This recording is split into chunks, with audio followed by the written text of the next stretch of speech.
Would help if I turn the microphone on. Been a while since I've actually streamed from home. I got some samples from Pacific Plankton yesterday, and I thought I would just sort of pop on while I browse around at them for a bit.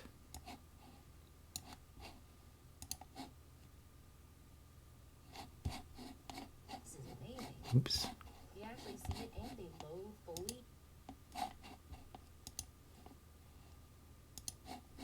Just trying to get organized. Give me a second. Here we go. I think things are working. Yeah, okay, good. Let's look around a little on these samples.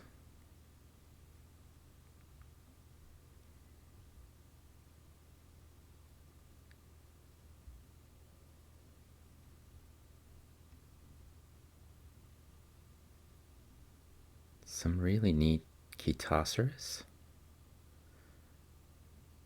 This sample didn't undergo any sort of processing. Hello, Andalore and District 10. How you guys doing? Yeah, I just wanted to do a little bit of streaming as myself from home, looking at diatoms, because I was going to look at these samples a little bit anyway.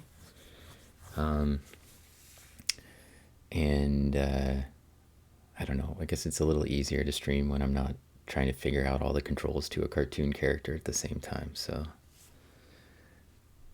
this is a sample that Pacific Plankton sent me. It arrived yesterday, and Mallory was complaining about how much it smelled. This is the live sample. What I mean by that is it's obviously they're not living now, but we didn't process this one at all, other than just rinsing a little bit of the salt water out of it. So the diatoms that we're looking at here are the ones that we'll likely see tomorrow on the SEM. So I'm going to do a little stream from the SEM in the afternoon from 1 to 3, my usual Saturday time slot. And I just wanted to sort of check out what was in the samples before I stream them from the SEM, like take a look at them in the light microscope. And I figured why not just go ahead and put it on Twitch. There's some pretty cool stuff in here. But I haven't done a lot of night streams because I've just been so busy that just haven't gotten back to it. It's a big fat Diatoms right there. Hey Dangling, how you doing? Yeah, a nice home stream, just me. And if somebody's upstairs making noise, it's not that big of a deal. I don't have to act like I'm a cartoon character who's in a lab somewhere or in my office. So I am in fact in my office at home, but ooh, that's interesting. A little triangular shaped diatom. What did I see that was really interesting? This up here, this one that looks like sort of a guitar shape that's in the middle.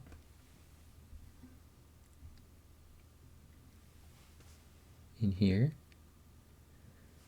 I forgot I don't have a pointer. That's Entomonese. Hey 3D Perma, how you doing? Let's see, Andalore asks, how does that rig work? Are you having to run multiple programs to control Dr. Mo and move stuff around? most of the stuff that's going on with Dr. Mo is done just by itself. So it, like, to move the camera around on him or to get him to turn, if I want him to turn a lot, I can. If I want to turn little, I can just kind of turn my body and the camera will do it. If I want to get him to turn a lot, like completely turn around or move from one side of the screen to the other and stand in a different place, I've got to physically move him with the mouse and the Alt button on my keyboard.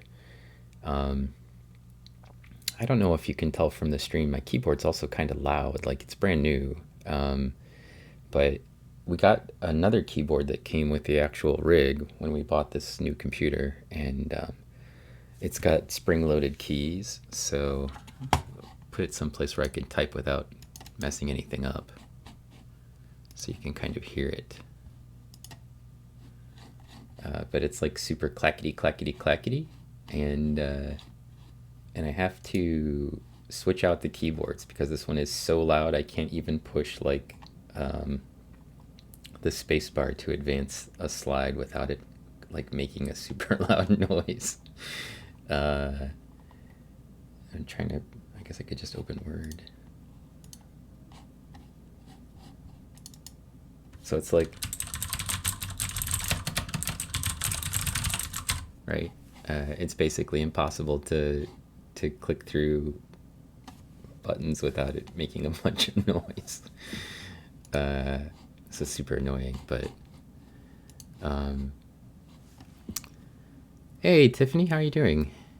But there's a PowerPoint that's running behind me, of course, that's like handling all of the transitions to pictures when I'm doing the lecture, and I'm sort of used to that part.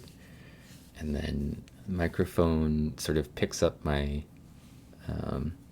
keyboard ASMR. The microphone kind of picks up my voice, and the camera rig for the VTuber thing tracks my face and also uses the sound. So like if I make too much noise, like tapping or turning or clicking, the character moves its mouth like it thinks that's a noise I'm making, like some sort of a cricket, which is funny. Hey Micah, this is my office actually. So we moved the old desk that was in the dining room into the office again, which is where it used to be. So when the pandemic started, we took the other desk out of here and put it in the living room because I wanted to be able to work while Sylvia was playing games. And she spent most of her time on the computer in here for, like the early part of the pandemic. So I thought, well, if I want to be able to actually get anything done, I can't be in the same room with her playing games, and because she always is like listening to YouTube while she plays games and whatever else. So yeah, so now that she's basically back at school and has to go to bed at a certain time, that has led to me being able to move back in here. And in fact, I got a keyboard for her for either Christmas or her birthday or something. Oh, a Diplonice, a big one. And so the keyboard's out there, so she's not like making noise playing games, she's making noise on a keyboard. We were actually at 200x. We were zoomed way out a second ago. And I'm going to bring us in a little bit. There's also an optical zoom on my camera that's at 2.5 times magnification on top of everything else. So we could zoom in real close if you wanted to, which I'm assuming you do. And take a look at this Diplonice. I probably could also switch out to an oil objective and put the 1000x lens on. It would look a lot better probably, since how we're just tooling around. Some more of the oil.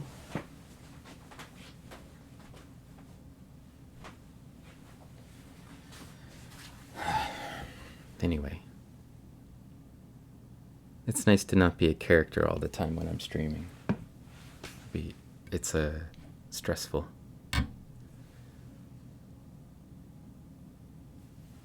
Also, you know, like extra lectures and everything else.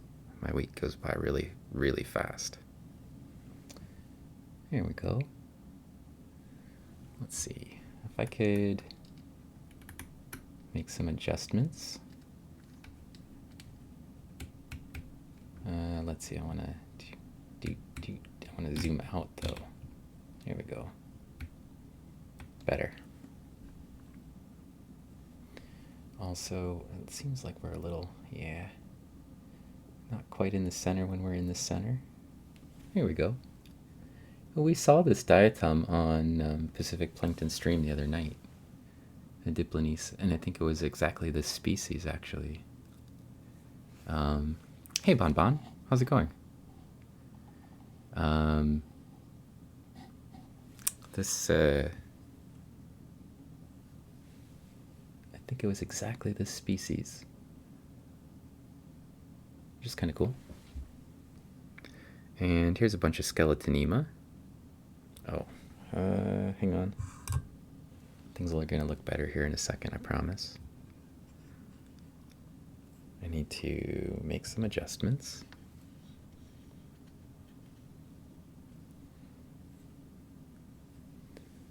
Those are the little tiny spines that you see connecting them together on the tops of each one of them. And probably I could fix that to look even a little bit nicer if we zoom in. You can see all the detail on them, but they're not nearly as ornate looking when you're seeing them in the light microscope. They look a lot better in the SEM. But the good news is they're all over in these samples. So we will get a lot of skeletonema tomorrow. You can see here some, and there's some up here. They're basically all over the place in here. So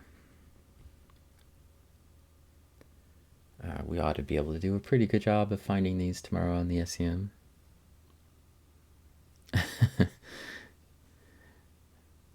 Yeah, it looks like my camera's low on batteries. I've got 2 more batteries over there that are fully charged, so it'll be okay, Tiffany.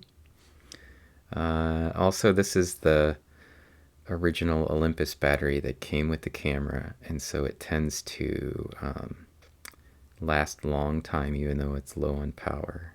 It's not that old. So this is a Chitoceros. Very pretty Chitoceros. I think this is Didymus, based on what Pacific Plankton tells me. So these are her samples that she sent me, the ones that Mallory was complaining about how badly they stink.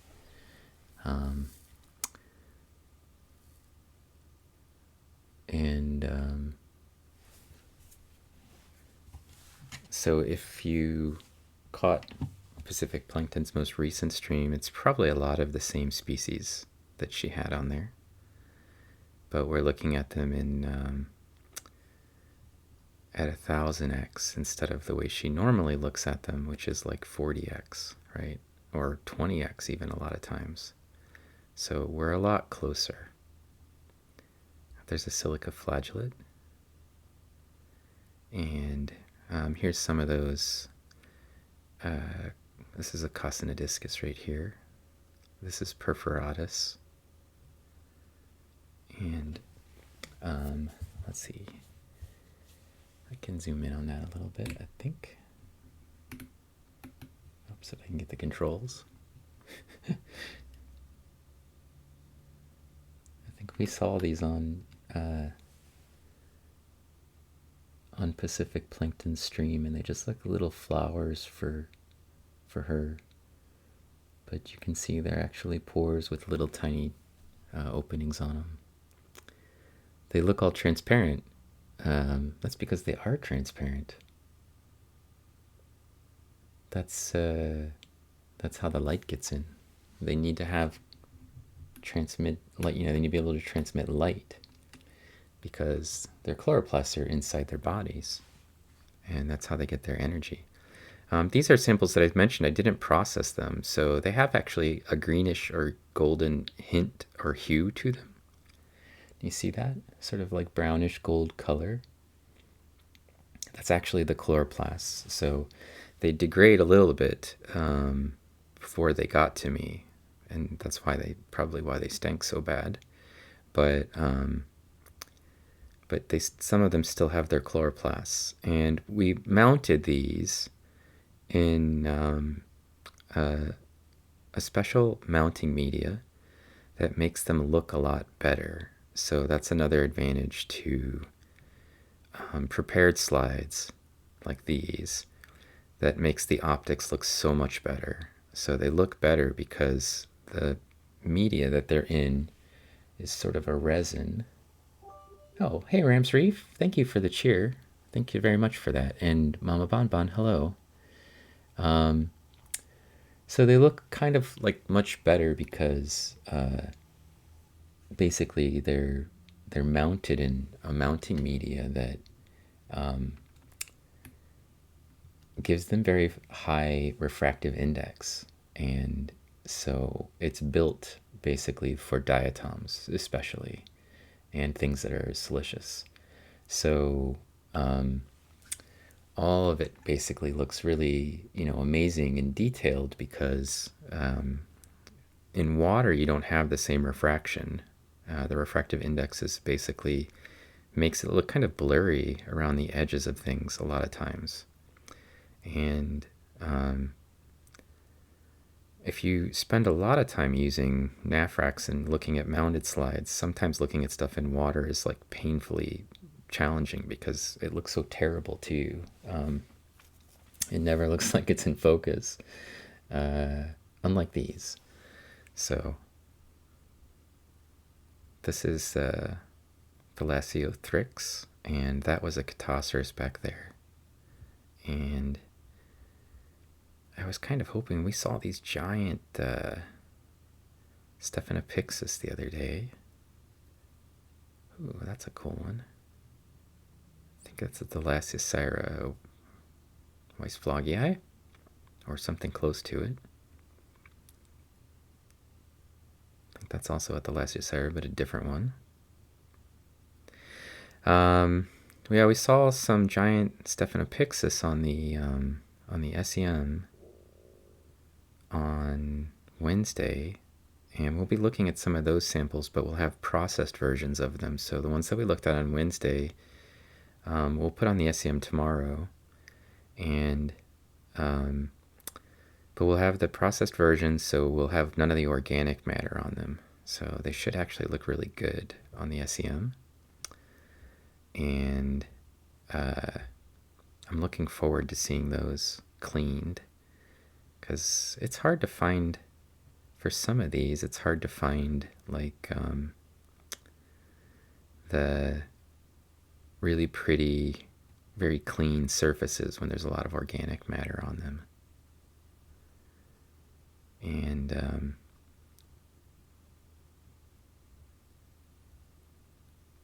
there's like a little cluster right here of things living together. You see that? And their surfaces are all really crazy looking. Like wiggly surfaces. 1 second behind bot announce.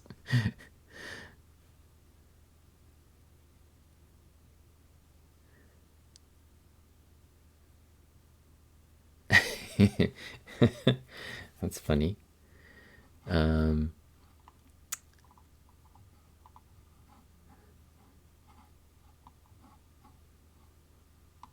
Yeah, back to black and white pics for the SEM, of course. But, there's no light, so color's not an option. But I would actually argue that they more than make up for it in the quality of the images you get. So there's that. And we can look at stuff in color here. That one's got crazy refraction going on. Let's look really closely at that one. See the little tiny pores? and then like crazy bright refraction all over the place. I'm not even sure what that is. It's pretty crazy. And these guys, I want to see those in the SEM as well. This guy right here, this little football shaped thing, I think it's Rayphanice or maybe something like that. I don't know. My marine diatoms are really bad, but it looks like Rayphanice. Those would be kind of cool to see in the SEM too. I don't think we've seen those. So the one nice thing about when Pacific Plankton sends me stuff, it's like every time samples are just a little bit different and the diatoms are pretty different each time. So there's a Ditilum just face up right at us. And, I forgot we're zoomed in, so you guys are kind of like getting blurred screen. Sorry about that. Yeah. So it's kind of nice to be able to sort of see stuff as seasons change. I saw a big Asteromphalus in here earlier, and we haven't really seen a lot of Asteromphalus on Pacific Plankton streams recently. So I was thinking maybe it was coming back around. They sort of have like a couple of seasons maybe or something. They appear and disappear. With these giant Chaetoceros everywhere as well. And some of these are really huge. Those will be kind of neat to see on the SEM as well, I think. And I think Pacific Plankton is hoping that we put some Corythron on. And I haven't actually seen any Corythron in these prepared slides yet, but I probably switched to 100x a little too early to find it. Probably should have looked around a little bit more before I swapped it out. These giant masses of Chaetoceros that are all clustered together here are kind of crazy. They do this sort of thing on purpose, or at least that's the way it's perceived. They make these big, long, sticky mats and basically fall through the water column and sort of clarify everything on the way down. Oof, look at this big guy. Can even get the whole thing on there. I know everybody thinks my battery's going to die, but it'll be fine. It's amazing how quickly you can analyze this sample. Yeah. You know what? When I first started interacting with Pacific Plankton and looking at diatoms from San Francisco Bay, I didn't know any of the diatoms. Like, everything she showed me was like, I didn't know what any of them were. I'd never seen them. And some of these, like the ones that we're looking at right here, we saw them in the SEM when she sent me samples, and then I started trying to figure out what it was. And then my friend Anna helped. And she helped us figure out like what a bunch of the genera were, because I don't do marine diatoms. But, and, you know, prior to, you know, August or whenever she started sending me material, I guess it was maybe September, we'd never had any other than just sort of incidentally showing up in some samples. And pretty quickly I've learned them. So not that I'm an expert, I definitely am not, but pretty quickly I've learned the marine diatoms. Hey Steve, how's it going? We're looking at some samples that Pacific Plankton sent me from San Francisco Bay. And I think this sample was collected on March 1st. So it's the 5th. So literally, she collected it and shipped it out to me maybe like the next day. And then it arrived yesterday when I got home from work. And I went in this afternoon and gave them to my lab assistant, Mallory. And actually, I guess maybe it was just before noon. and I asked her if she could mount these for us and process the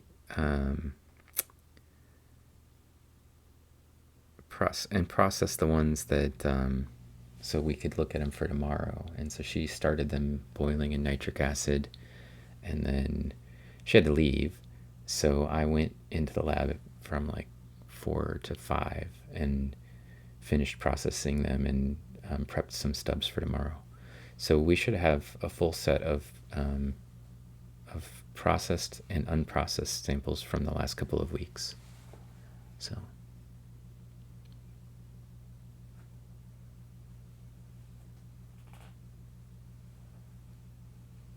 You've been doing some DIC imaging with the 35-year-old Nikon.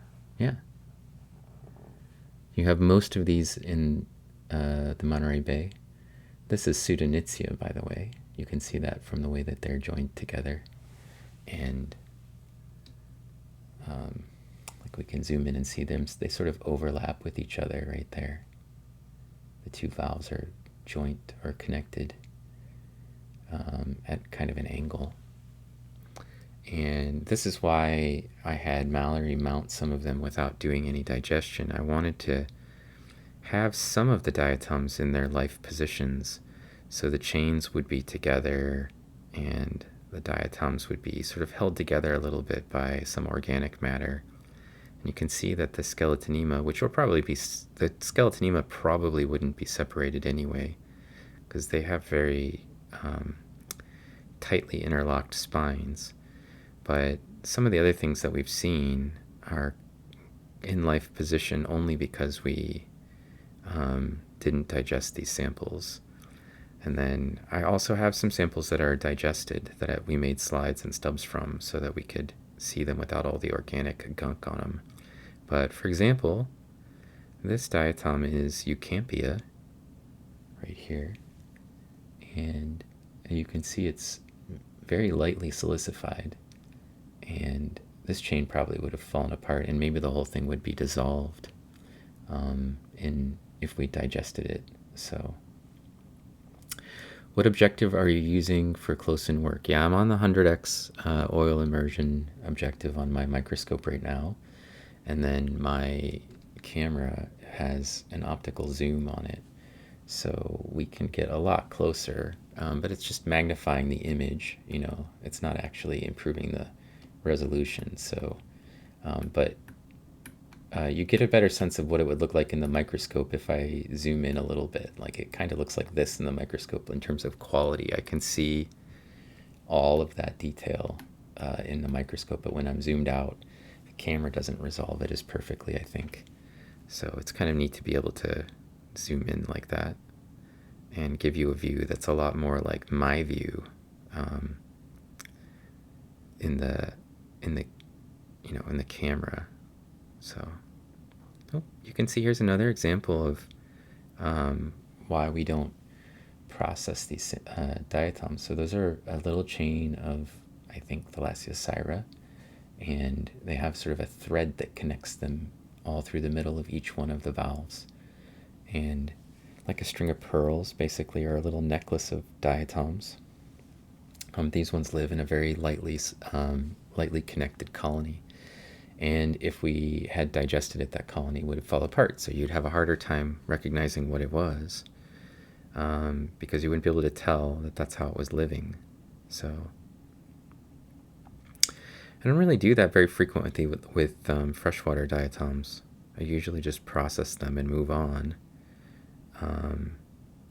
Or I'll look at them as wet, like wet slides with whatever, and then process them. I don't usually mount them while they're living, sort of in their living, with the chloroplasts and in life position. Because usually there's too much organic junk associated with them for me to do that. So I'm kind of about to fall off of this slide a bit. There we go. It's a little navicula. These are these Thalassiocyra or something. I think it's Thalassiocyra. They have like a little cloud of junk around them.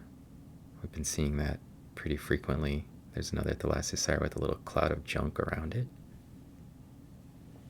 And I think that's probably Thalassocera pacifica or close to it. Oh, hey Alpha Wolf, how's it going? Doing a bit of a night stream.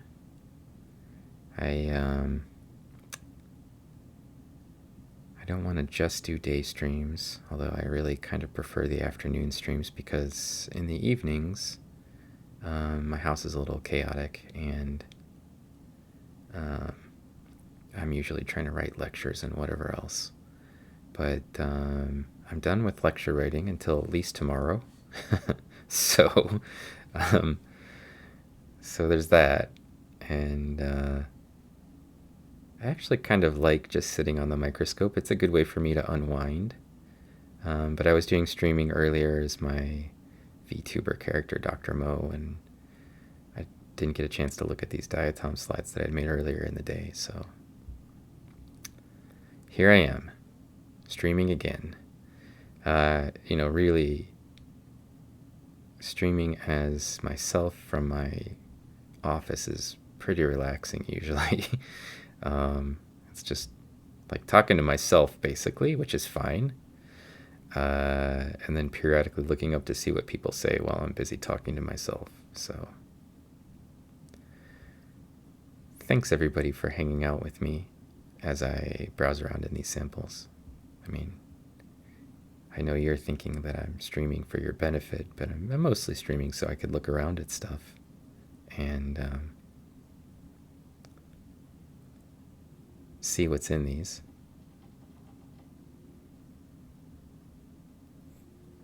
Okay, I'm gonna jump over to, there's another one of those Entomonis. And I don't remember the name of this one. Scolio something or other, I think.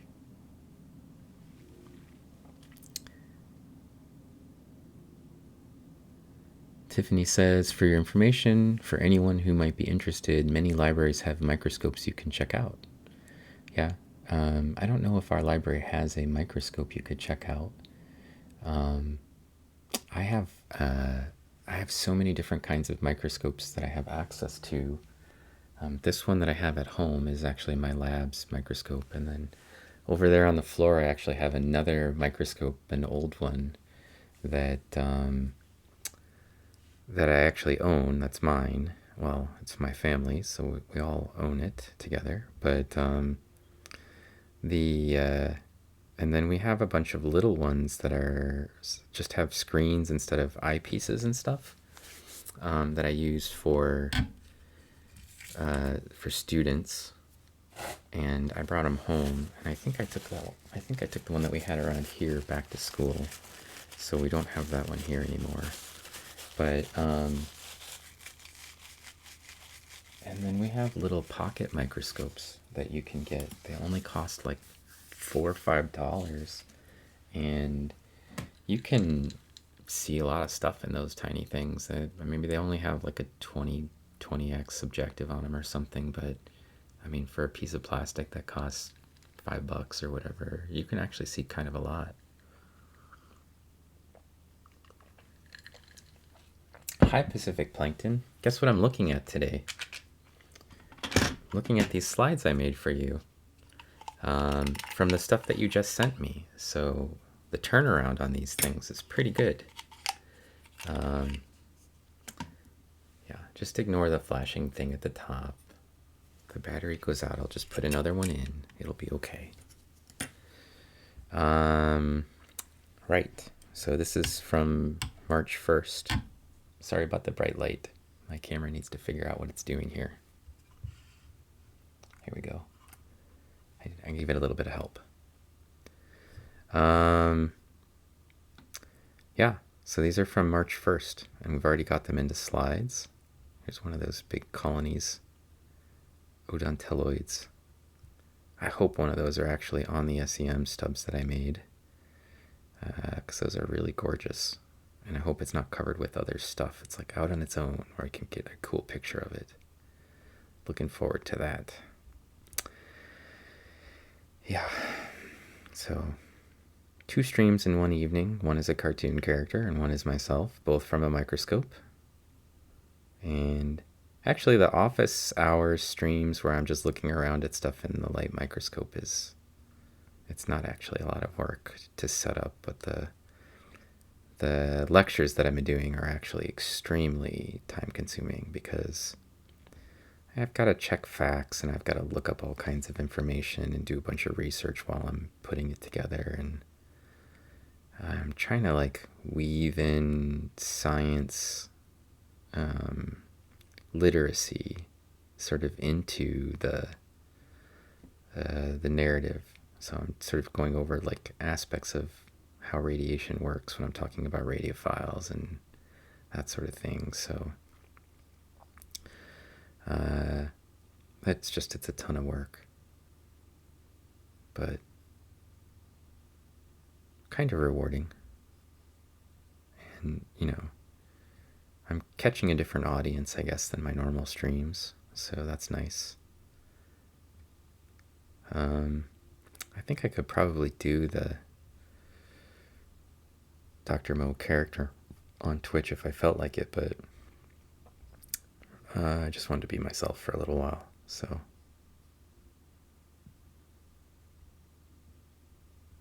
Oh, there's a big ring of Eucampia right there. Sorry, I was looking around to see if I could find some Corythron in here. I haven't seen any yet. So I'm just kind of zooming around, looking for stuff.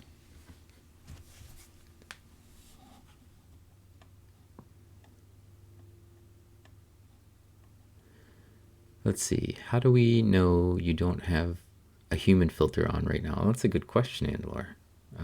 This could be my human filter.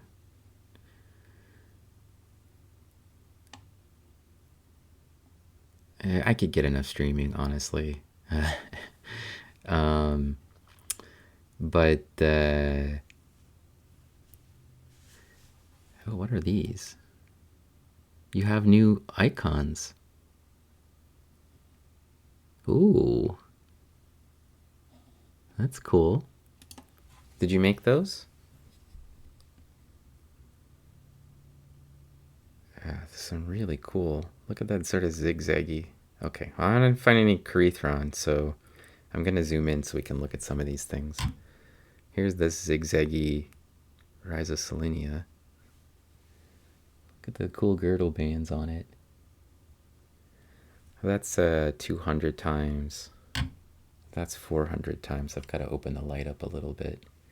So there's 400 times magnification.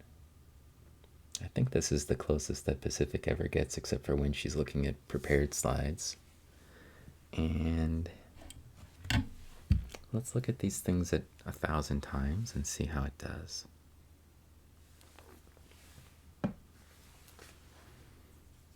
Once I put the oil on, I pretty much never want to go backwards from there, so that's been my,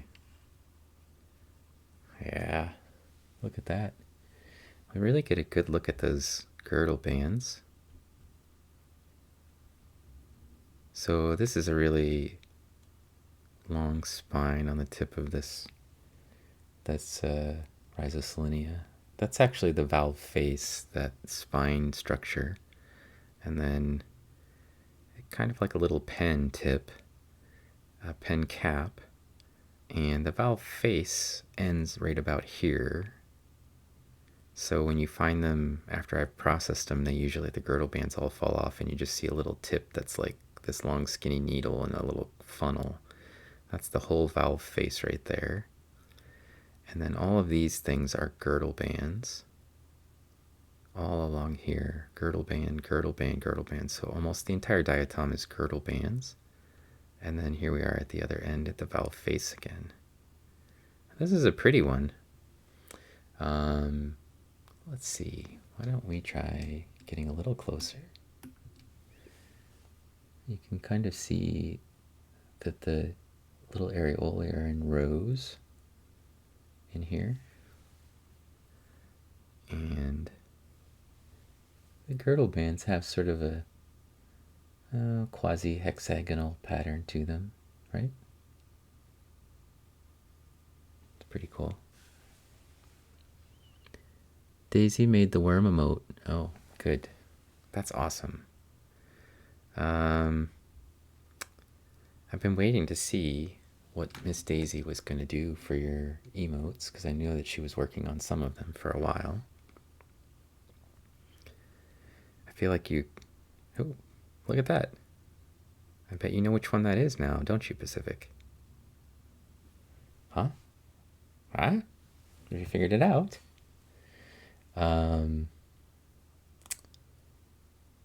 She's super busy, yeah. Oh, the Rhizoselenia? Oh, look at you putting species names on stuff. Dang.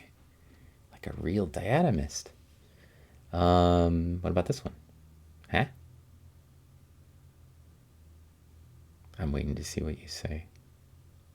Seems how you saw 2 of these on your stream the other day. It's epithemia, yes. This is probably, I forget what I called that one when we saw it on yours, Turgida or something.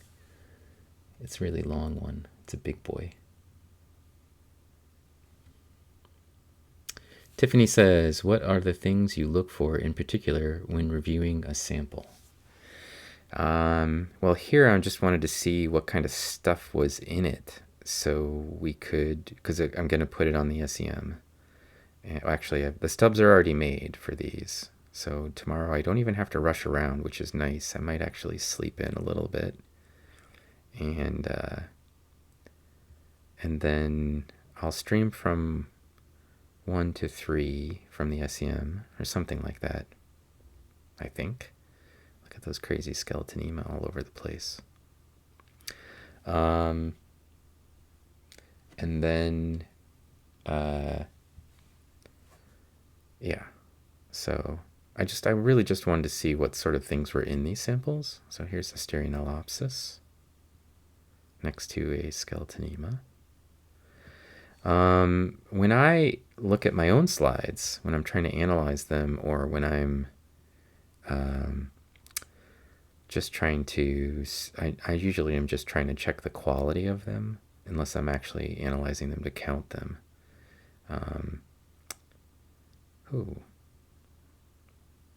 This is, I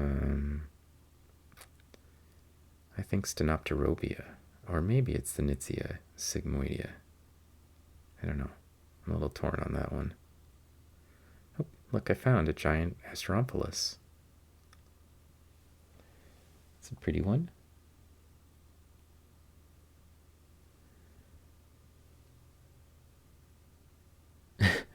A dressed banana.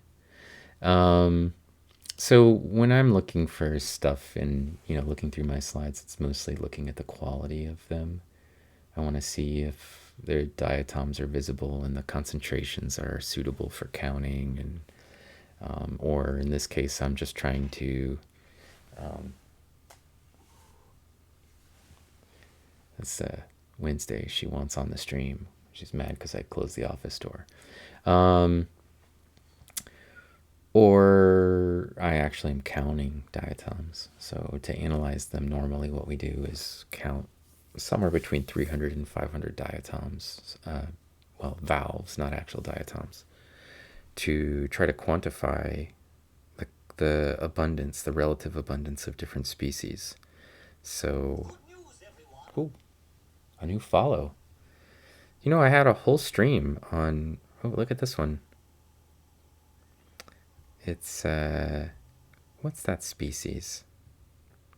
Oops, there goes the battery. You knew it was going to happen eventually. Be back in a second.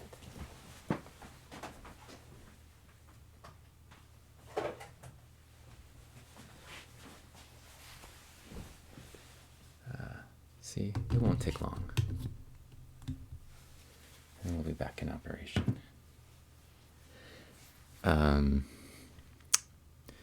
Yeah, I had a whole stream on Wednesday and I didn't get a single follow, which was kind of interesting. I don't think that's ever happened, because I thought maybe I just had reached a saturation point where everybody'd seen it enough and I wasn't getting any more follows.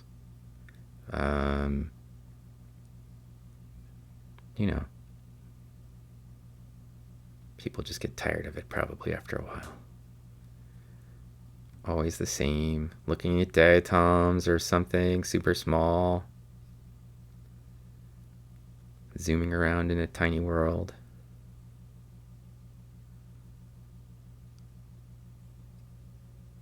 Yeah. Those little triangle guys around somewhere in here. There's a Steranelopsis. Skeletonema. Giant Catoceros. Some sort of friendly benthic diatom here in the mix.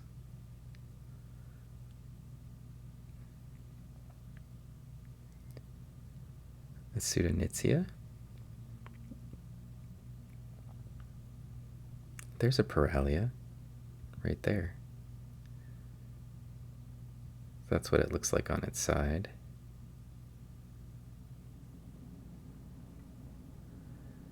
And I thought I saw, yeah, there's another Entomones. So we saw one of these Entomones earlier. And next to it, some sort of odontelloid. You can see that the ends are like little guitars or something. You can zoom in on them. See all the crazy detail. Let's see. I didn't open the door for Wednesday. She's just gonna sit out there and like wiggle her paws under the door until I let her in, probably. It's finals times in some schools. Maybe people aren't spending as much time on Twitch. You never know. This is better than anything on TV. Well, I hardly ever watch anything on TV, so I would have to agree.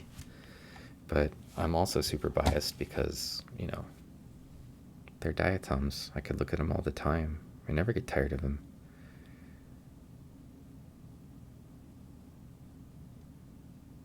You should get yourselves a job where you look at something all the time that you never get tired of looking at. I highly recommend it. I do get sometimes a little tired of talking. Well, there's another weird. This is Radiolarian, I think.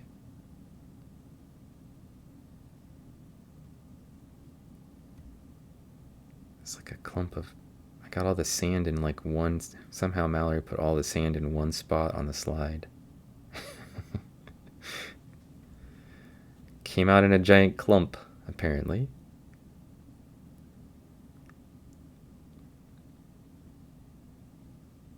So I need to go to probably the post office tomorrow morning, Pacific Plankton, if you're still here.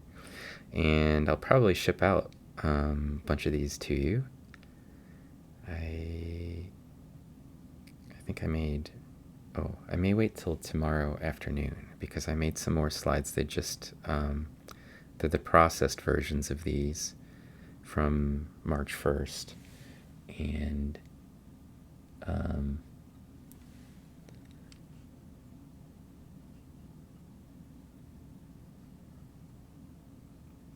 but that's a pretty good turnaround. You sent me stuff and I'll have it back to you in slide format in less than, a week and a half. Let's see. Even if you miss a stream, you try to catch the VOD. Yeah, I mean, I wasn't complaining about viewership. I was just saying, like, it was kind of surprising to me because, well, I sort of go through phases where I get a lot of followers all of a sudden, and then it goes for kind of a long time without getting a whole bunch of people, and then it's like some sort of pulse of people that realize that I'm actually streaming stuff from a microscope into Twitch, and then, sort of bounce back to me for a bit. But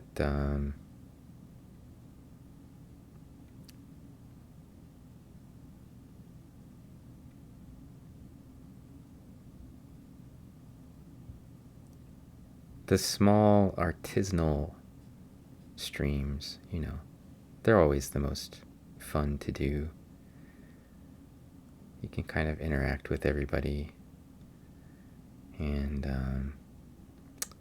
oh, look at that guy. I want to look that one up. Let's see. I want to zoom out first. I totally remember the name of it. Barely. Sorry. I'm going to spend a split second here looking this one up. Clickety, clickety, clickety. Oh, Plagiotropus. Yes. I knew I'd figure it out. Just as I looked at it, I was like, I know that one. That's Plagiotropus. That's a really big one. But that's Plagiotropus. This sometimes shows up in like rivers in freshwater settings. Terrestrial settings, I should say. It's like a giant butterfly. It's pretty huge. I'm not used to them being that big. Yeah, I'm pretty sure it's Plagiotropus. You could look it up. Maybe it's got a new name, or maybe the marine version of it has its own. Oh, I don't know what this one is, though. That's a very weird diatom. It's like a little clock. What's going on there?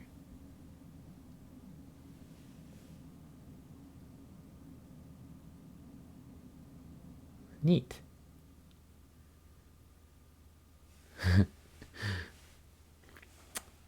Diatoms attack and Pacific Plankton. If you want a custom raid, MP4 or GIF, just let me know and send me a link. Oh, okay. It does look like a clock, doesn't it? It's got too many numbers to be a clock, obviously.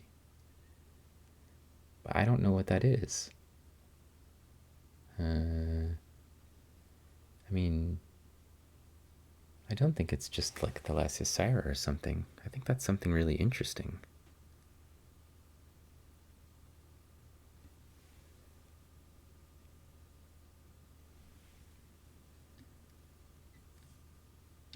Looks like an Earth. Yeah, well, the chloroplasts are still in it. That's why.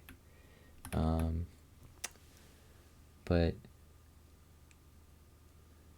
it's not the chloroplasts that I find interesting. It's the little dots that are around the margins within lines that are inside the valve, not on the outside. Those aren't like spines. That's something else. They're like on the surface. It's a weirdo. I'm gonna guess those are Rumuportula and that this is Actinopticus. That'd be my first guess.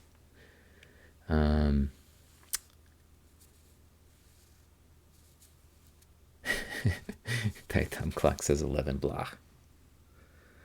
Yeah. I think probably it's some sort of Actinopticus, or not, Actinocyclus, yeah. Some kind of Actinocyclus. Sorry. Brain's working on limited sleep.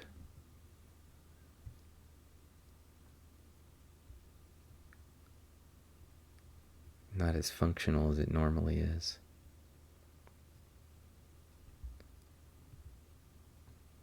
Fortunately, it doesn't require much brain activity for me to use a microscope, so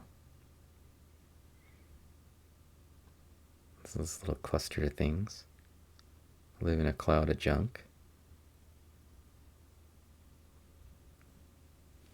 I'm about to fall off of the slide, so I'm going to zoom us up a little bit. And then I'm going to zoom us back out a little bit.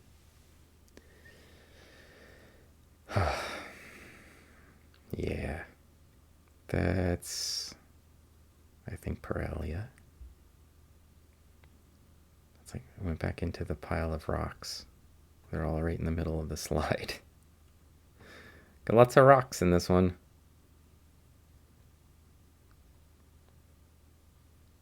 There's an Actinopticus and a Paralia and a Stephanodiscus, or sorry, a Skeletonema. And that is a rare view of Paralia from the top. We have been seeing them all from the sides, but that is Paralia viewed from the valve face. It's actually, I think, inside out. There's a little like poker chip middle part, and there's a sort of poker chip outside edge. That's a sponge spicule. And a Chitoceras.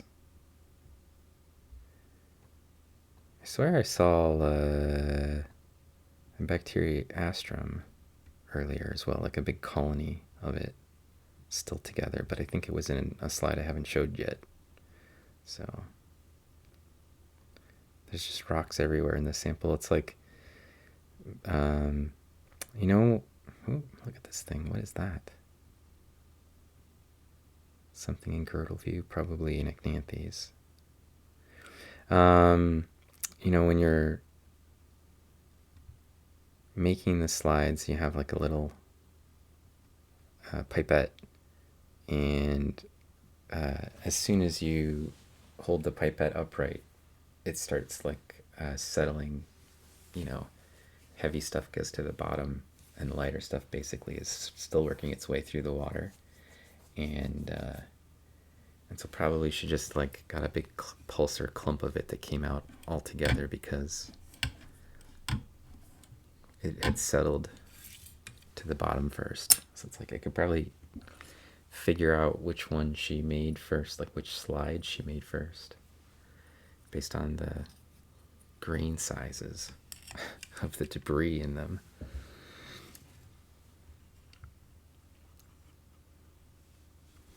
Okay, we're back out. Ooh, there's a Cerarella. Like I switched out to another slide of the same material. I don't know what's going on here. It's a piece of an organism. It looks like maybe it's got a little cluster of like Mephora out there on the end of it. So these Chitoceras and a Eucampia and just a bunch of Thalassocyra as usual. There's a giant Asteromphalus right there. Nice, pretty, and huge. Look at it, it's almost the same size as the big Thalassocyra. That thing is just huge for Asteromphalus. We're used to seeing them, I think, normally in Pacific Plankton's feeds as these little tiny things. There's like just really big, pretty ones in these.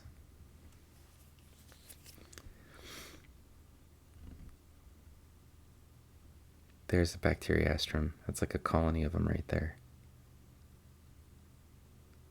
They're all laying on their sides.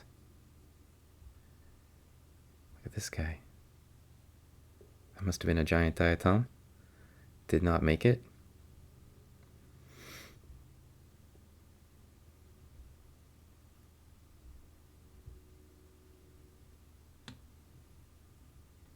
Some more Bacteriastrums. Some more. There's another one. There's like a whole colony of them right here. See that? And the one on the top is like the final. You can see it's sort of off on its side.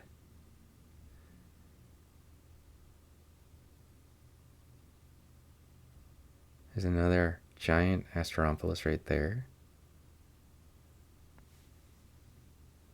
Oops, it would help if I had it in focus for you guys, not just for me.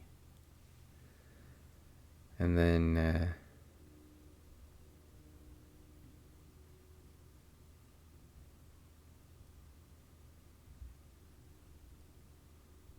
so many Chitoceras. They're just all over in this thing. I'm kind of surprised, I guess I shouldn't be, that we don't see much else besides diatoms in these samples.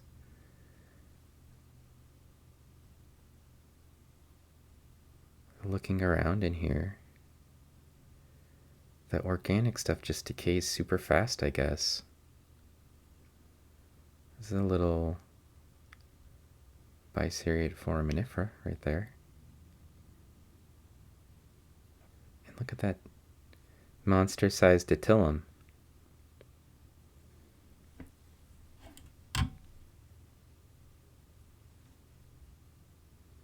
It's like the size of a giant Cocinodiscus. A little baby.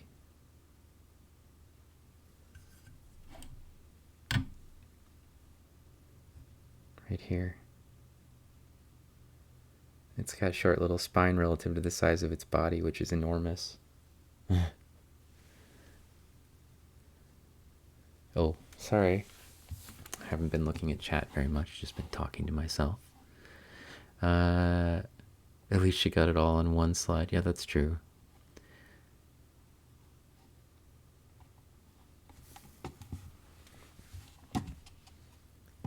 Trying to arrange my desktop. It's not really designed for like having all this stuff on it, but in order to... Whoop. What is this?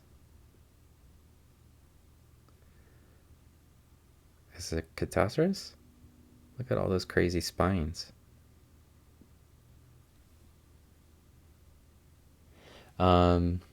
It's not really designed very well for having like all this stuff on it, but like in order to do my other stream, I can only do it from this computer, so.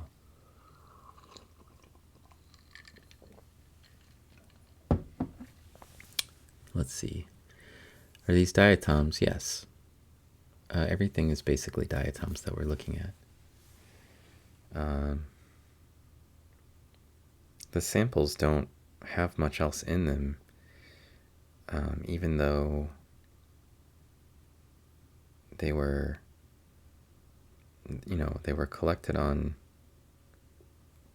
Monday, and they arrived here already, and basically they just were here in my house for long enough for me to get them to school the next day. And whew, that is a big boy. Holy moly. Let's see. Sorry, really bright for a second there for you. I am at 20x, and that thing is enormous. Just monstrous. Crazy.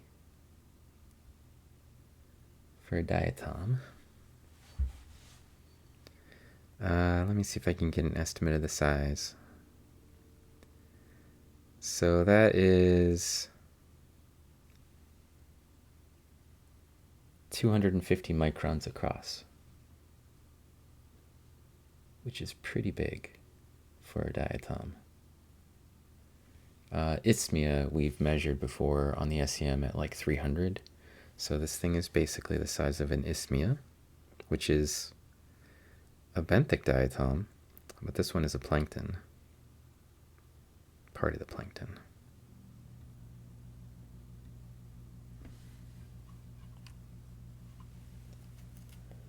Let's see. It would help if I had the right eyepiece on. It's part of the reason everything looked a little bit blurry, as I had the wrong settings on the microscope. You can see everything's all clumped in the middle of this slide.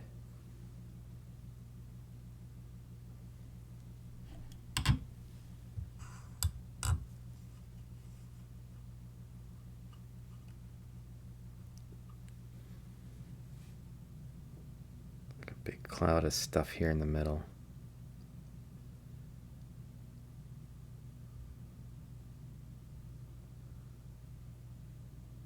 It's a neat Cattosaurus.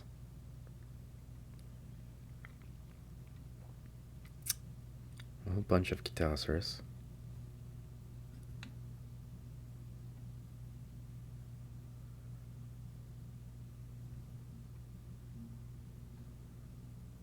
There's one of those Bacteriastrum colonies.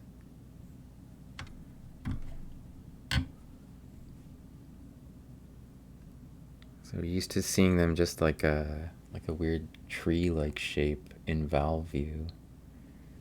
In girdle view, they don't look nearly as impressive. The colonies are kind of interesting, though.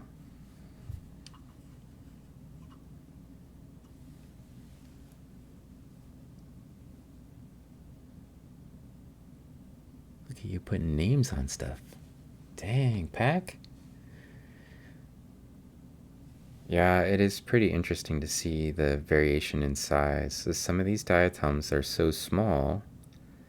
Even some of the little round guys are so small. Maybe they're 5 microns in diameter. And then you have that monster that we were just looking at that's like, 200. Like this guy right here, that's a diatom. That little speck down there. And maybe 20 microns, right? And then we have this other thing that's over here that's just like gigantic, 200, 300 microns across. I don't know how to put that in people terms too. Variation in human size is nowhere near that sort of range. But let's see. If one of them is 20 and the other is 200, although it's closer to 300, that would be like a normal height person and a 60-foot tall person, right? In terms of humans.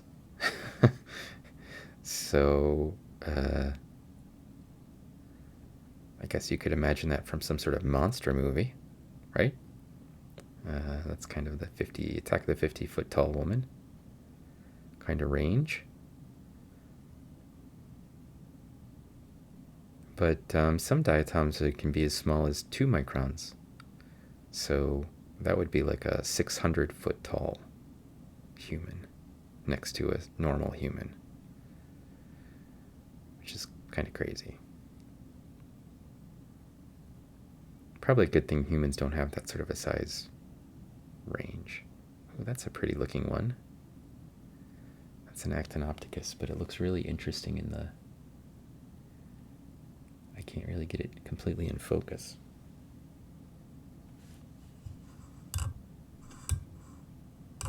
That's probably why.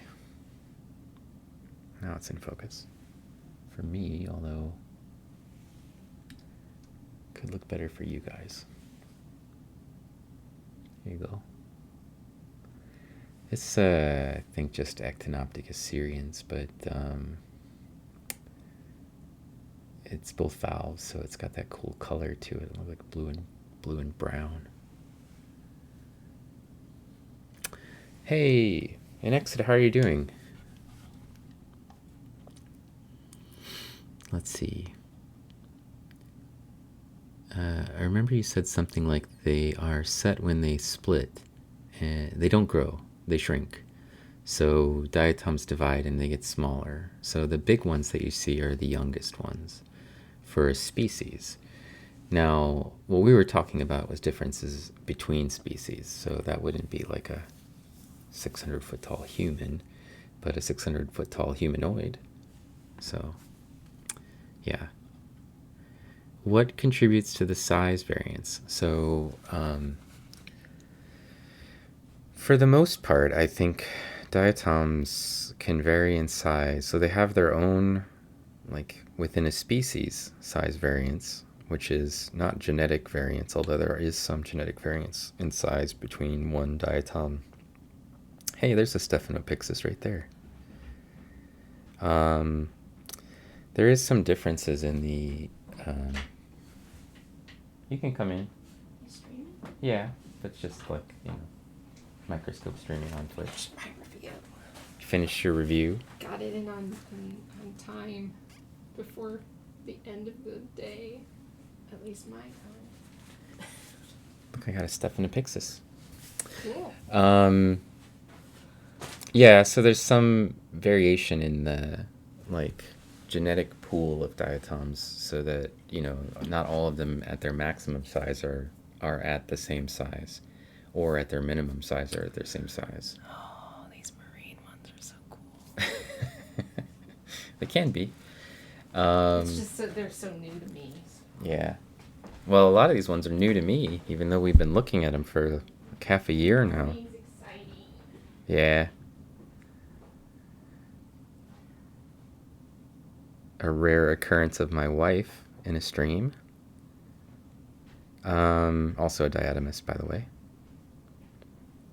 Oh, there's an isthmia right there. It's a big boy. But like, if you're wondering why is there like a little...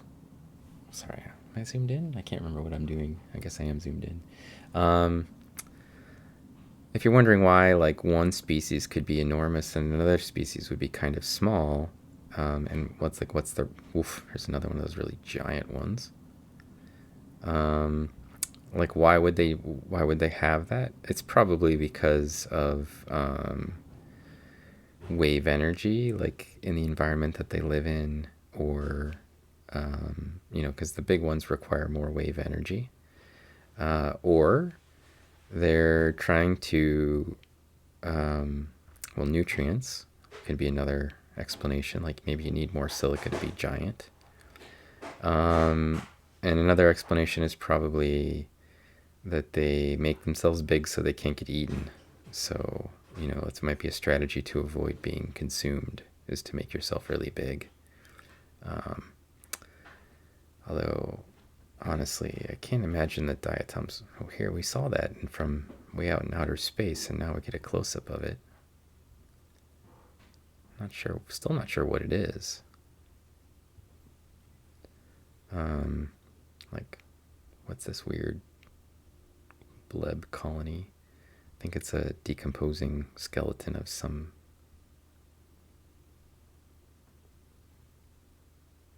shrimp or something. And I think that's a Melisira right there. Pretty sure that's Melisira, based on the shape and the fact that these cell walls are big. Let's see. Sorry, there's somebody else in the chat. Yeah,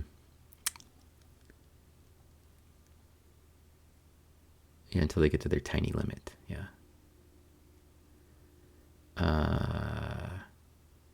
How do you stop looking at them? When I look at things under the microscope, I have a hard time pulling myself away. Well, Sylvia, I have a pretty busy job. And being a professor is kind of keeping me really busy. And then, so, sometimes it is challenging to get away from the microscope. And you know what? Oh, you look at this cloud of junk, all benthic diatoms. If you think that light microscopes are hard to break away from, let me give you some news, which is that I also have a scanning electron microscope that I stream from, and sometimes I can't even like force myself to stop. Like that's super addictive. Because it's like this, but you can actually just keep zooming in and zooming in. So there's a bacteriastrum that's in its valve view, but it's inside of a thalassocira. So it looks like an eyeball. Let's see. Make it look pretty for you guys. And zoom in so you can see the eyeball looking at you. There you go. There's a bacteriastrum with its like little split ends, and it just happened to land inside of a thalassocira. See you, bye, Alpha Bear, Alpha Bayo. I used to spend hours chasing tardigrades in university. Well, I was looking at tardigrades earlier today from my other stream, and I just looked around in one slide. And then I looked up at the clock and I was like, oh, I'm already an hour into my stream and I was only supposed to be an hour long. So I definitely agree with respect to like how fast time flies when you're on a microscope, and how interesting it can be. It's like you're just completely lost in this little world other organisms. And for me, and probably for other people who don't just see these things as weird shapes, that are trying to figure out what they are or know what they are, and just are trying to find one that looks gorgeous, that's not cluttered or covered with junk or something else. I think that's the thing that actually gets me like looking the longest. Or if I know there's something that should be in the sample, and then I'm going to like look around through the whole sample for trying to find it. Same thing with water bears, I think. Just like get lost trying to find something, and then it goes on and on. I don't know what that is. Foreign agent in the sample right there. Not a diatom, but I'm not sure what that is. Cool, a new follow. Thanks, Dop. Thank you for the follow. I appreciate that. Hopefully now when I stream to my microscope or my SEM, you'll get a message for it, and you'll know it's time to tune in for little things. That's mostly what we look at.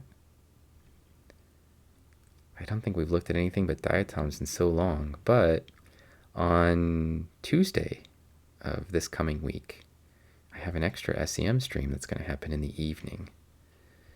And I'm going to be looking at wood carving tools from Jay Renzella, who's an artist who streams on Twitch.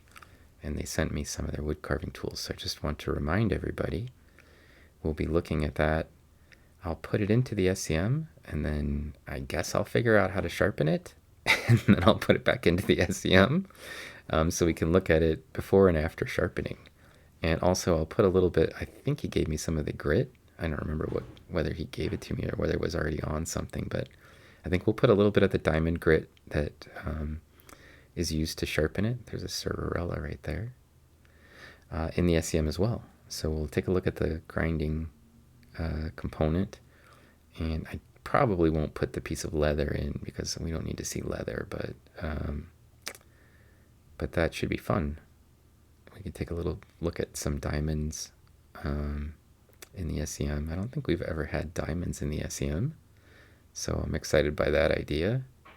That's Scolios something or other, that species right there, or genus, I mean. And then wait, I don't know. It's because it's a night stream on the SEM, which I've actually never done.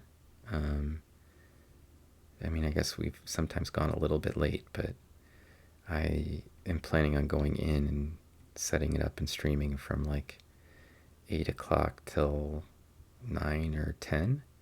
I don't know how long it'll take me to do stuff for that stream, but anyway, I'm kind of looking forward to it. It seems like it would be pretty interesting. Oh, look at this. Look at this gorgeous colony right here. Let's see. Oh yeah, look at that. It's so pretty. Man, if I get one of these colonies with these giant, whatever they are, Hemialis or Odontellas, they're gorgeous. I just need to make sure it's not like mixed in with other things. 6 a.m. Yeah, sorry about that.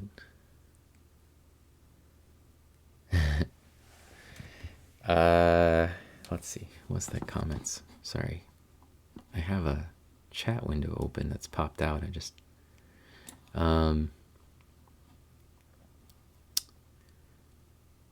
even though you were supposed to be looking at algae, well, yeah, it could be a dino. That one that was back there that I didn't know what that was. It might have been a dino that's starting to degrade or something. The only thing you didn't enjoy was blood cell counts. Yeah, I could see why. Yeah, you should definitely check out Jay Renzella. He's a super interesting artist on Twitch. And I think maybe the artist back alley is doing a stream this weekend for oh, maybe it's not this weekend. Maybe it's next weekend. It's coming up soon. They're doing another of their sort of raid train sequences. So, and I think Jay's participating in that as well. So it's a good time to check them out, and a bunch of other artists on Twitch. We have a nice overlap with artists on Twitch, including like Little Chook and Miss Daisy D, and well, lots of artists, not just ones that do drawings, but also some that play music, like Visaria. This is a Kimpliodiscus, by the way. I hope one of these is actually going to land on the SEM stub for us tomorrow. It's not a particularly impressive view for you guys, but if I zoom in, maybe you can see the outside edge. If I'm completely zoomed out here, on the outside edge is where the raphe is. This is a circumferential raphe. It's like a potato chip, like a Pringle chip. It has a saddle shape to it, characteristic for the group of Kimpliodiscus, along with some other features that are basically strictly Kimpliodiscus.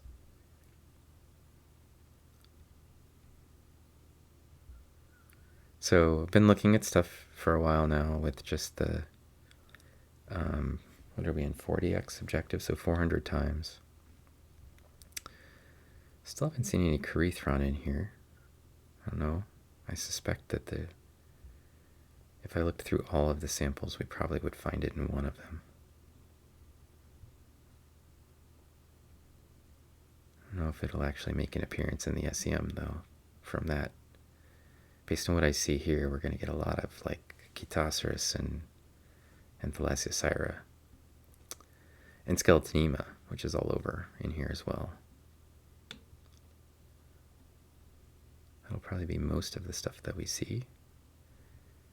I'm just hoping for some of those giant odontelloids and some of these other things. It's like interesting little things that we have in here that we don't normally see. A nice clean Bacteriastrum, or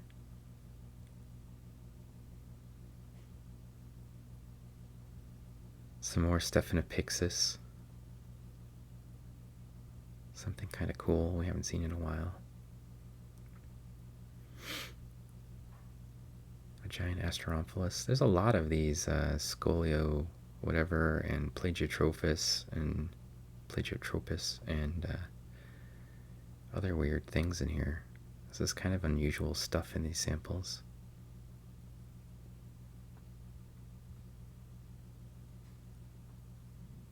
Lots of Skeletonema. Just everywhere. And we had some streams where we were looking for it. Now it's just like every slide, every little bit, we find some Skeletonema. Okay. I'm going to just try one more sample. We'll look through. And then maybe we'll find some winter braid. These have all been from March 1st. Yeah, I think it's Scoliopleura. Let me look up real quick for you. I think it's on Diatoms of North America. And my browser's like set, so when I start typing DI, it already goes to Diatoms of North America. Scoliopleura, yeah. It's got, it's like Cnidium. It has the raphe ends curl in opposite directions. It's like Cnidium and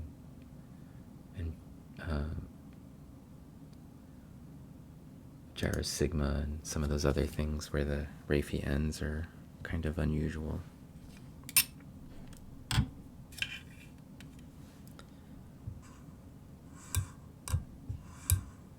Let's go to 20x.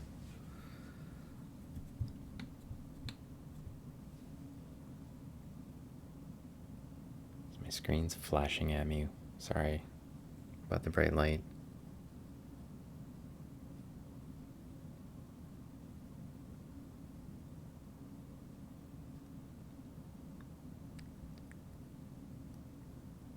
There's a bacteria astrum looking at us from the valve view again. They have this little like branching ends to the spine. I think they're probably chetae, not spines, but kind of a neat looking diatom.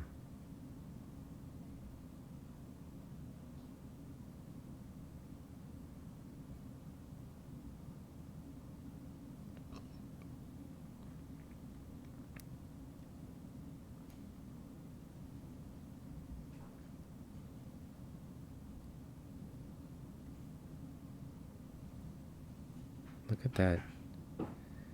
This giant Stephanopixis colony. Gorgeous. Let's get a close look at one of those Stephanopixis.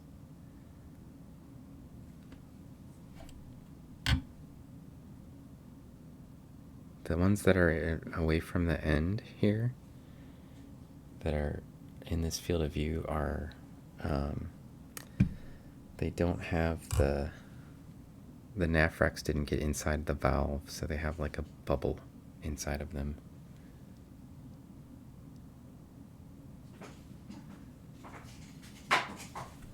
Sounds like my cat's knocking something down the hallway.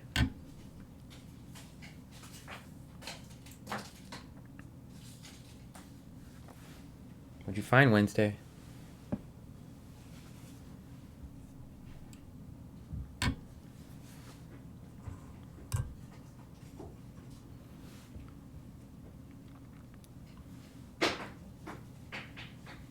She's got something going.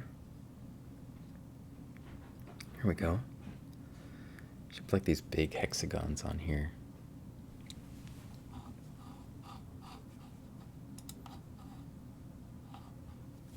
Then we can just zoom right in on them.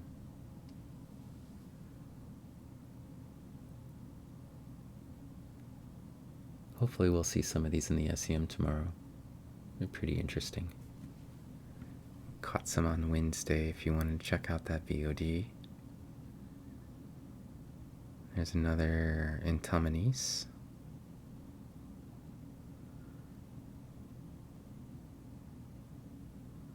Is that really interesting Thalassiosira with the central area with a lot of little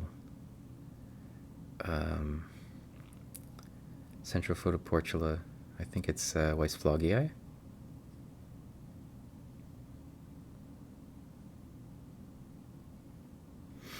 I'm just going to start learning all the species names for the marine diatoms here sooner or later.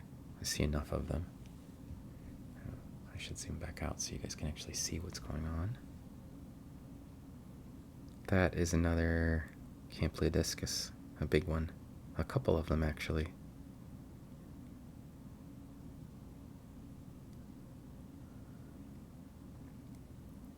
Skeletonema with the little fingers connecting them.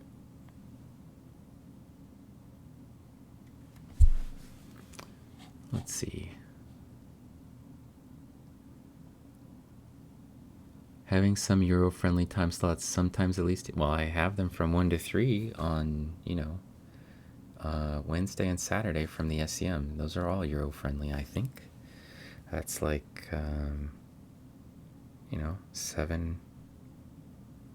7 o'clock at night.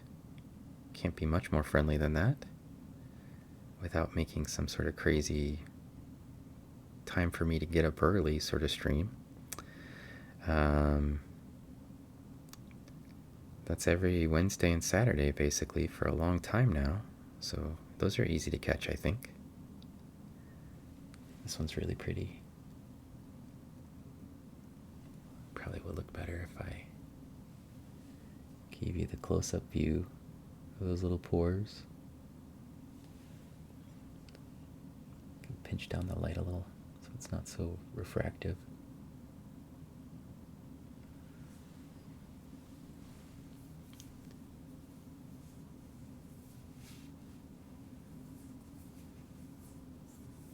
We get two kinds of Stephanopixis, yeah. Yeah, I think we talked about that one being Turris, the really big one. It's sort of like egg-shaped. Slightly egg-shaped. Oh, that is a big diatom. What's going on here? That's all one big diatom. It's still going. What the heck? That's the valve end. Right there. That's the valve end. Good news, everyone. Okay, I zoomed out so you can get a sense of how big this is. Watch all the diatoms that go by. Right? Here's one down here. There's one, oh, you can't quite see it. All right. I'm gonna follow it the whole length of the diatom.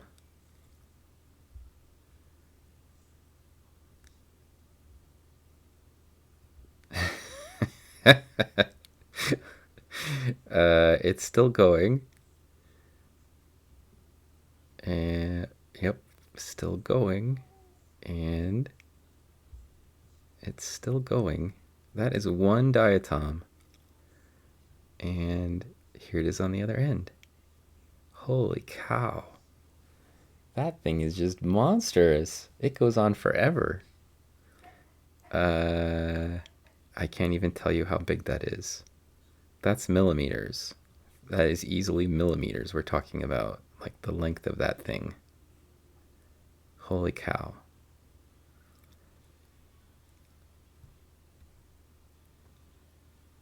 It's just huge. Just stretches on forever.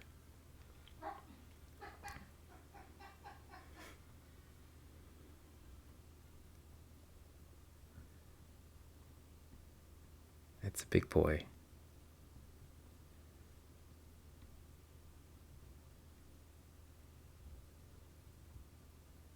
Oh, yeah, we're zoomed out. Okay.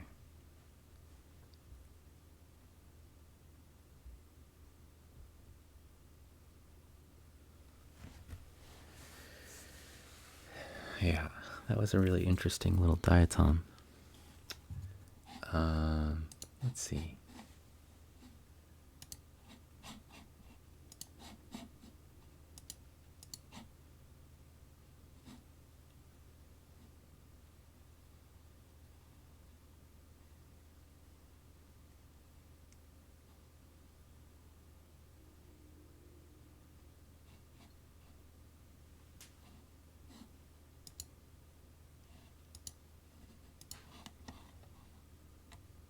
The Turris has knuckles sort of like Skeletonema. Yeah, that's true.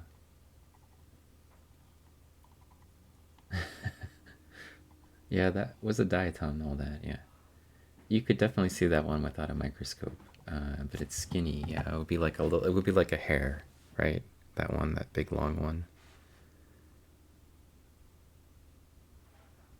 It would be like a little skinny hair. But it went on forever.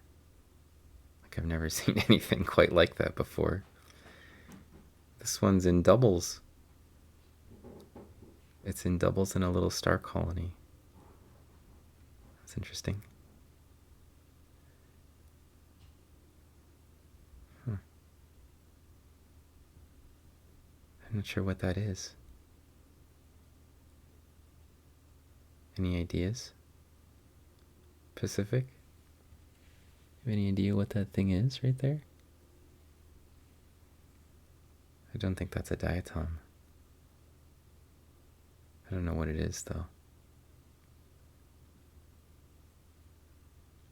Well, we have some living stuff in whatever that's like recently living stuff in here. So it could be anything, right? Piece of some organism with these big, giant Chaetosaurus spines.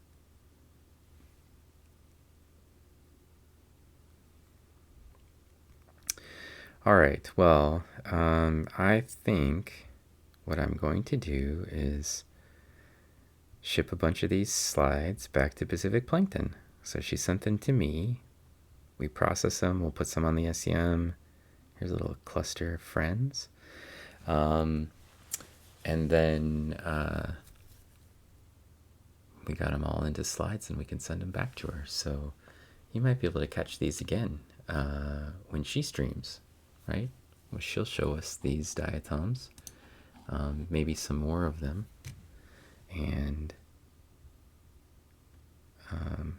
And then if you tune in tomorrow, probably we can find some of these same things on the scanning electron microscope. So I will be on from 1 to 3 on Saturday at a minimum. I might be there a little early, or I might be there a little bit later than 3. I mean, might go on a little later than 3. And then, oh, cool. It's a Actinopticus that has way more than just 3. That's kind of a neat one. Let's see, I want to do that. Move it up a little bit.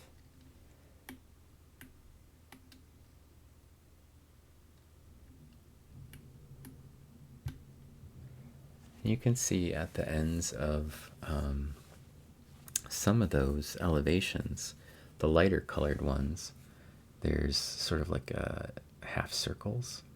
That's where the Rimiportula is. So I hope we see one of these in the SEM. That would be really cool. We've seen a lot of Actinopticus with just the 3 elevations and 3 depressions. And this one has 6 up and 6 down, which is kind of cool.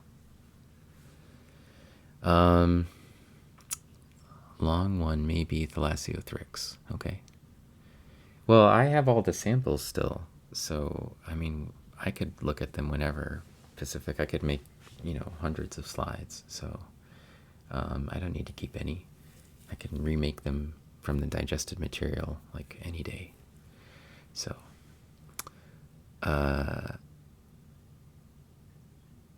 let's see. Is that a mistake or a different species? It's a different species. That's not a weird circus freak diatom. That's its real form. I know we have like one of my emotes is a Actinopticus like this one, right? That one has 5 elevations and depressions, and this one has 6. So it's just like a different species. It's pretty cool, right? I don't think we've ever seen that one in your stuff or in mine before.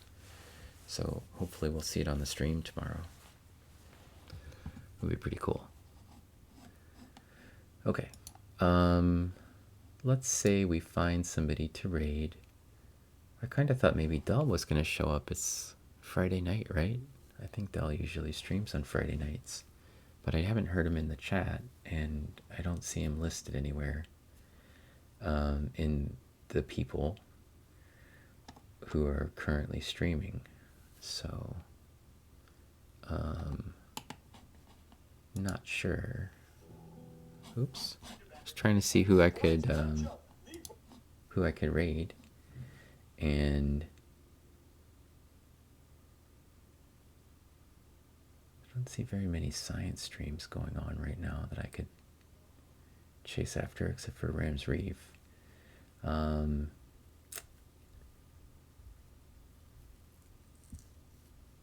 We could go raid Numb the Geek. We haven't raided him in a while. And he's playing something right now. I can hear him. And it looks like his stream's going to go on for a little while longer. So that would be an okay place to stream. To raid, I mean. Since how we don't have a Dell. And I will catch everybody tomorrow if you come to the SEM stream, starting around 1 o'clock Eastern time. So how's that sound? And I want to thank everybody for hanging out. And you can hear my clickety clackety keyboard.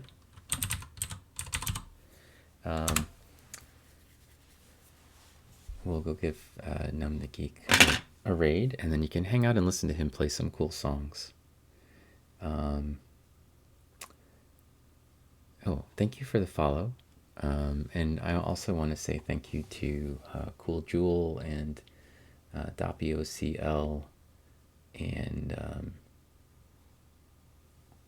Nozika TV, and for Rams Reef. Give us a cheer. Thank you for that. It's nice to see everybody again, and a nice sort of mellow, quiet stream from home, which we haven't had in a while. Oh, another cheer. Thank you, Rams Reef. All right. Hopefully you'll hang out and enjoy Numb the Geek a little bit. He's really one of my favorite musicians on Twitch, and sometimes I just hang out in his channel and listen to his stuff while I do my work. So you give him a listen. And we'll see you tomorrow. I think tomorrow, if I can manage it, Pacific, I'll try to get you on the Discord so you can hang out with me while we look at the stuff in the SEM. We'll see if I can make it work. So if you're around, check in with me a little bit earlier in the Discord. Okay, bye everybody. We'll see you next time.